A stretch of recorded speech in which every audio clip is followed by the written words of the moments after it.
entire day, from like midnight the night before to like 7 o'clock the next night. This is one of the longest void, of course, moons you could ever have. The moon is void. So while people are in the election process, and then the moon moves into Aquarius, like I said. So this is really factoring into people's mindsets as well.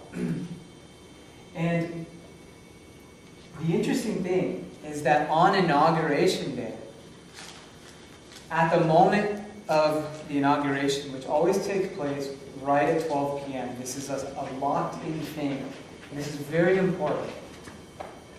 The moon will be at the last degree of Scorpio, and it will be void, of course. So on the election day, and on the inauguration day, the moon is void, of course. Now, Mercury comes into this very potently too. As we all are probably aware, we're starting a Mercury retrograde tomorrow. These are times when, again, like a void of course moon, we would not want to start any big thing. No signing contracts, no, technology fails, there are delays, travel plans, communication breakdowns. These are all Mercury retrograde things. On Inauguration Day, we have a Mercury retrograde. And on Election Day, Mercury is also changing signs, like a void of course moon. It's moving from the last degree of Libra to the first degree of Scorpio. I'm going to unpack this now, okay? So we have Moon and Mercury, both like in this bardo, in this in-between, Mercury having to do with communication, with media, but whatever the situation, unless the inauguration gets pushed to a half an hour later, which would be a total godsend for this nation, the next administration will be operating under a void of course moon and a Mercury retrograde.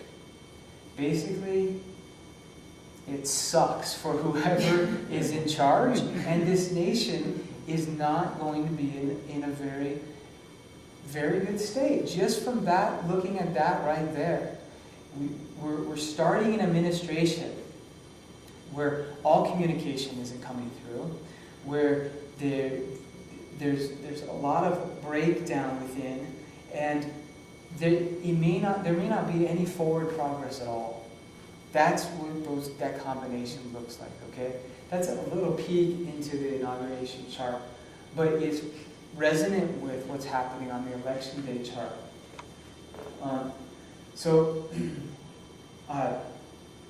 Okay, so let's back up to the election day.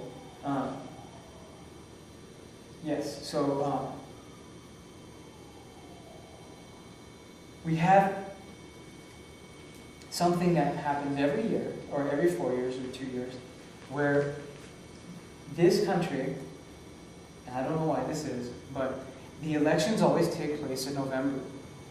And because of this, we always have the sun in Scorpio. On the day of the elections, the sun and Mars will be in Scorpio. And they'll be conjunct. And they'll be in the 4th house of the U.S. chart. The 4th house is a private space. It's not seen by everyone else. And it's deep. It's very primal.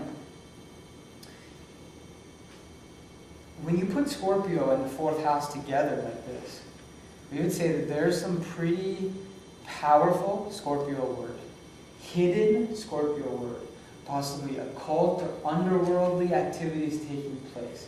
Scorpio is the most mysterious sign. There's a lot of underhanded stuff that's taking place. This is in the house or the realm in the chart of the U.S. that represents the kind of private, personal energies, the home, the roots. Something is at play that not everyone can see. Okay? That's general right there. I'm sorry, this is on election day? On election day. And are questions okay, or do you want us to? Yeah, they're okay. I don't want to go too in, but that's perfect, yeah. So that's how the election day chart is kind of factoring into the U.S. chart a little bit. There's some layers and hidden stuff happening there.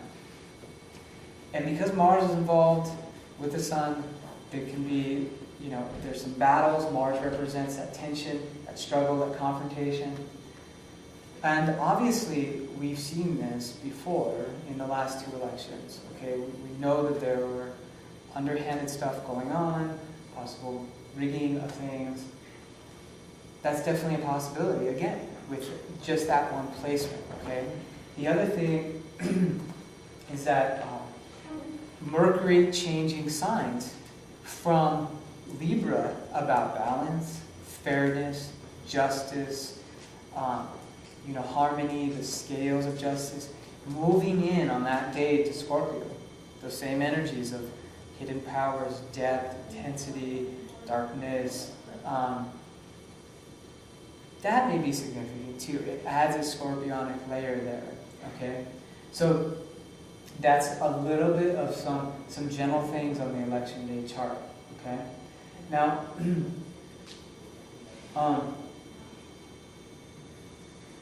there's something, okay, let's look at the candidates on election day.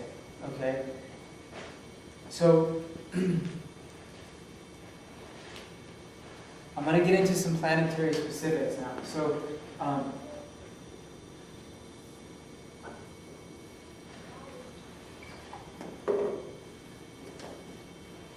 in the sky, and this will continue even for the inauguration too.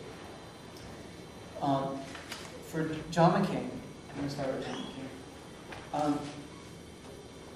Pluto, which has a lot of resonance with Scorpio.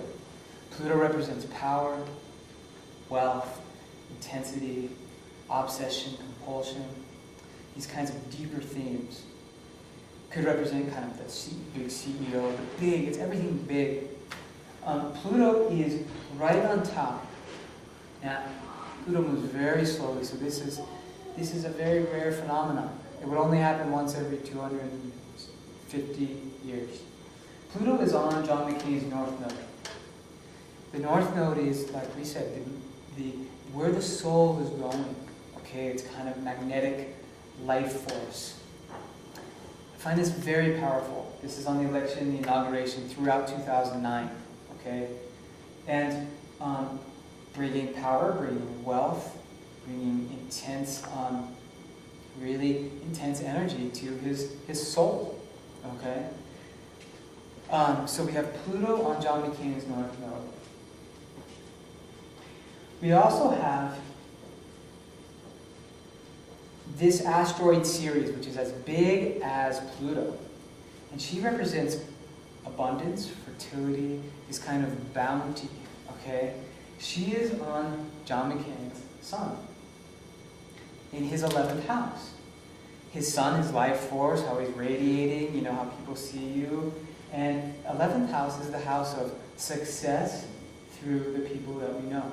The tribe, the community, okay? Bodes very well. He also has on that day a lot of hard aspects. Hard aspects are squares or oppositions. They bring challenge, they bring strife, they bring rewards with hard work. But what he has are these hard aspects from Saturn, okay? And Saturn usually limits things, okay? Slows things down, brings constrictions. But